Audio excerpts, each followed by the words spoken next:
চৰকাৰৰ হিতাধিকাৰী আঁচনিৰ অন্তৰ্ভুক্ত হ'ল ৰাজ্যৰ উদাসীন ভকত। ৰাজ্যৰ ৬২০ গৰাকী উদাসীন ভকতলৈ চৰকাৰৰ অনুদান। চলিত মাহৰ পৰা সত্ৰৰ উদাসীন ভকতসকলে লাভ কৰিব ১৫০০ টকাকৈ। মাহৰ ১০ তাৰিখে উদাসীন ভকতৰ একাউণ্টত সোমাব আঁচনিৰ ধন।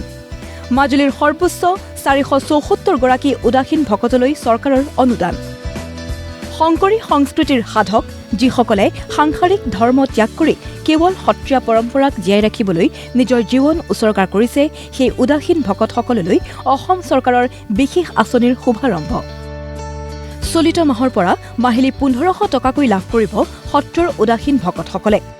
দিছপুৰৰ লোকসেৱা ভৱনত আঁচনিৰ শুভাৰম্ভ কৰি মুখ্যমন্ত্ৰীয়ে ক'লে, প্ৰতি মাহে উদাসীন ভকতসকলৰ বেংক একাউণ্টলৈকে ১৫০০ টকাকৈ সাহায্য হস্তান্তৰ কৰা হ'ব। যে সত্ৰত যদি কোনোবা আৰু নতুন উদাসীন ভকত আহে বা কোনোবা যদি বাদ পৰি গৈছে, তেখেতসকলকো আমি সংলগ্ন বা তেওঁলোকক আমি এই আঁচনিত সমাহিত কৰিবৰ বাবে প্ৰচেষ্টা কৰিম। মাজুলীৰ সৰ্বোচ্চ ৪৭৪ গৰাকী উদাসীন ভকত অন্তৰ্ভুক্ত হৈছে এই আঁচনিৰ তালিকাত। একেদৰে জিলা ভিত্তিক হিতাধিকাৰীৰ সংখ্যা উল্লেখ মুখ্যমন্ত্ৰীৰ। বৰপেটা জিলাৰ ১০ গৰাকী, ধুবুৰীৰ ৮ গৰাকী, গোৱালপাৰাৰ ৮ গৰাকী, গোলাঘাটৰ ৬ গৰাকী, যোৰহাটৰ ৫৪ গৰাকী, কামৰূপৰ ১৪ গৰাকী, লখিমপুৰৰ ২২ গৰাকী, মাজুলীৰ ৪৭৪ গৰাকী, নগাঁৱৰ ৭ গৰাকী, নলবাৰীৰ ৬ গৰাকী, শিৱসাগৰৰ ৫ গৰাকী, শোণিতপুৰৰ ৩ গৰাকী আৰু ওদালগুৰিৰ ৩ গৰাকী, সৰ্বমুঠ ৬২০ গৰাকী ভকতে বৰ্তমান এই সাহায্য পাব। প্ৰথমবাৰৰ বাবে উদাসীন ভকতৰ হকে মুখ্যমন্ত্ৰীৰ এই প্ৰচেষ্টাক সন্মান জনাই লোকসেৱা ভৱনত উচুপি উঠিল উদাসীন ভকত।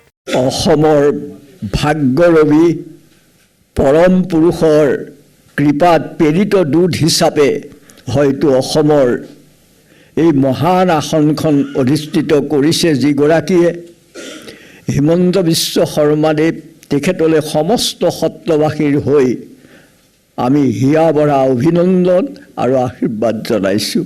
এই উদাসীন ভকতসকলে কিবা কেতিয়াবা আৰ্থিক সাহায্যৰে কিবা সুবিধা পাবনে? এয়া সপোনৰ অগোচৰ হৈ আছিল।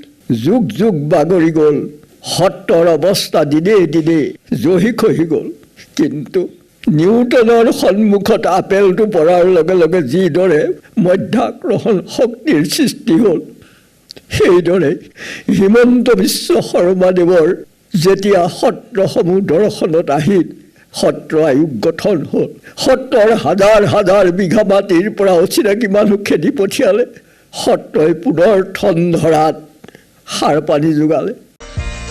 দিছপুৰত অনুষ্ঠিত হোৱা আঁচনিৰ শুভাৰম্ভণি অনুষ্ঠান উপভোগ কৰিলে মাজুলীৰ উদাসীন ভকতসকলে। আঁচনি লাভ কৰি উৎফুল্লিত হৈ পৰিল ভকতসকল। গুৱাহাটীৰ পৰা ভিডিঅ' জাৰ্নেলিষ্ট অজয়ৰ সহযোগত অনুপজ্যোতি নাথ আৰু মাজুলীৰ পৰা তীৰ্থ ভূঞাৰ ৰিপৰ্ট, প্ৰতিদিন টাইম।